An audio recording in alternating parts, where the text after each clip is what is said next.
Well, so Chico, we look at the travel history of the arriving passengers. So for all arriving passengers, we do 100% passport inspection, looking at the travel history for the last 14 days.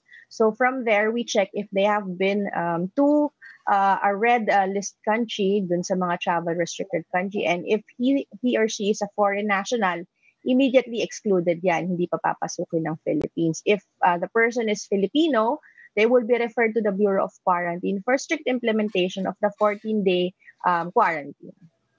What about Filipinos who, kasi ito, I know this of one case, Filipina siya, or well, nag-migrate siya sa abroad, Canada yata yun, and then nakalimutan niyang i-renew yung passport, Philippine passport niya, so came back to the Philippines using a Canadian passport.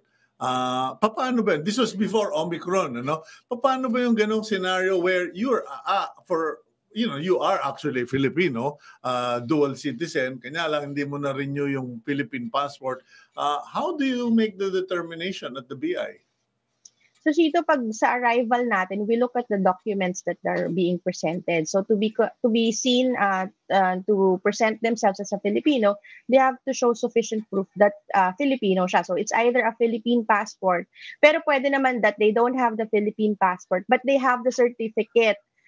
Because if they reacquire their citizenship, they get a certificate, so they can bring that and they can show that to the immigration officers.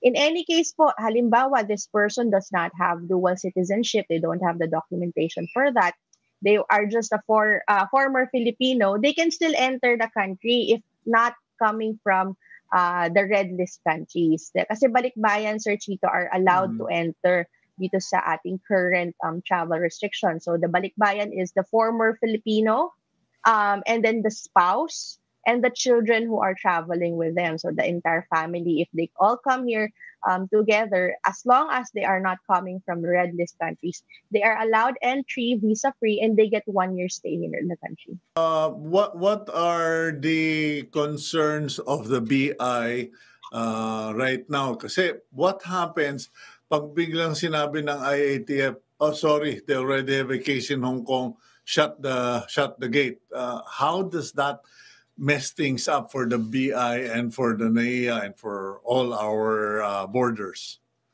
Siguro we can say that we can do it by this time because since last year we have been implementing country-specific travel restrictions. So we already know how things work and we already have all the necessary kumbaga, standard operating procedures in place. So by this time, it would be, well, not easy siguro naman, but it would be workable for all of us if the IATF decides to include countries in the red list. Okay, do we have a situation where, because like in Holland or in the Netherlands, I mean, magagalit sa akin yung mga tiga-Netherlands, Holland ako ng Holland, old school eh. In the Netherlands, the situation was there were 2 planes that were in transit when the declaration was made. So parang when they landed, they were in La La Land, so to speak.